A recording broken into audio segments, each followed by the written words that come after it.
Hello दोस्तों, कैसे आप सब लोग। मेरे YouTube channel English with us पर आपका स्वागत है। इस चैनल पर हम डेली द हिंदू न्यूज़पेपर से 5 वर्ड्स लेते हैं और अलग अलग उदाहरणों से उनके मतलब समझते हैं।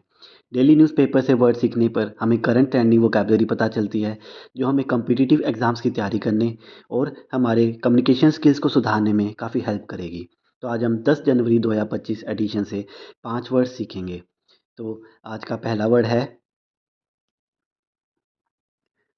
स्प्राउसिंग अप। इसे स्प्राउस वर्ड से बना है। स्प्राउस इस पेड़ को बोलते हैं। आपने ये डेकोरेशन में देखा होगा क्रिसमस पर। तो जैसे इसे डेकोरेट करते हैं, स्प्राउसिंग अप का मतलब भी यही होता है कि किसी चीज़ को आकर्षक दिखाना, डेकोरेट करना। उदाहरण के तौर पे she spend the afternoon sprucing up the house before the guests arrived. News had the center on Thursday said the NS figures were thrown up due to double counting of certain import into SEZ and an official panel will be sprucing up data consistency.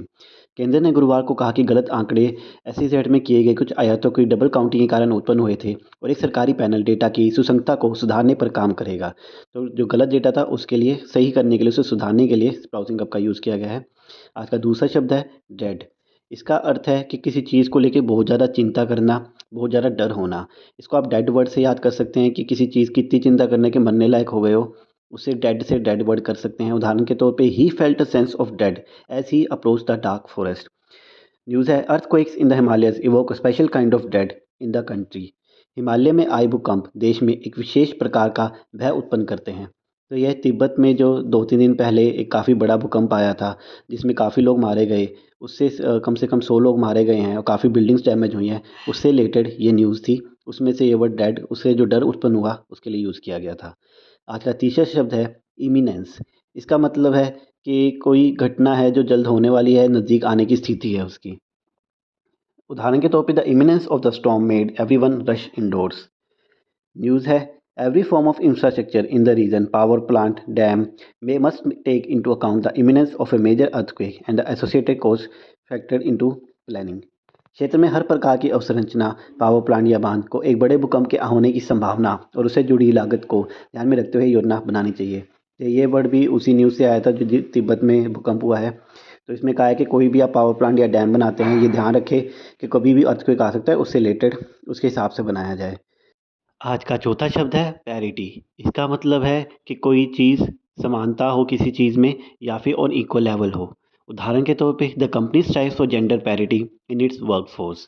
News है while challenging the trial court orders refusing bail mister Khalid and others cited their long incarceration and parity with other co accused. अनुवाद है जब उन्होंने trial court के आदेशों को चुनौती दी जिन्होंने जमानत देने से इनकार किया, तो श्री खान और अन्य ने अपनी लंबी कैद और अन्य सह अभियुक्तों के साथ समानता का हवाला दिया। यह वर्ड कॉमन होगा कॉमर्स और लॉ के स्टूडेंट के लिए, वहाँ पे ये वर्ड काफ़ी यूज़ होता है ऑन पार ऑन पैरिटी। आज का आखिरी शब्द है ग्रीवियसली। यह एक एडवर्ब है जो ग्रीवस वर्ड से बना है, जिसका अर्थ होता है कि कोई दर्दनाक या गंभीर चीज़। तो ग्रीवसली मतलब उस तरीके से। He was grievously injured in the accident but survived. News है counsel appearing for the journalist said his client were grievously injured and underwent a reconstruction surgery of his jaw. अनुवाद है कि पत्रकार के लिए पेश हुए वकील ने कहा कि उनके मुवक्किल को गंभीर चोटें आई थी और उन्होंने अपनी जबड़े की पुनर्निर्माण सर्जरी करवाई है। तो यह वर्ड जो काफ़ी चोट लगी थी उसको दिखाने के लिए क्या, काफ़ी गंभीर चोटों के लिए ये वर्ड यूज़ किया गया है। That's all for today guys. I hope आपको आज की वीडियो अच्छी लगी हो, आपने कुछ नया सीखा हो। कंटेंट अच्छा लग रहा हो तो लाइक कीजिए, सब्सक्राइब कीजिए, अपने दोस्तों के साथ शेयर कीजिए। कल फिर मिलते हैं। Thank you.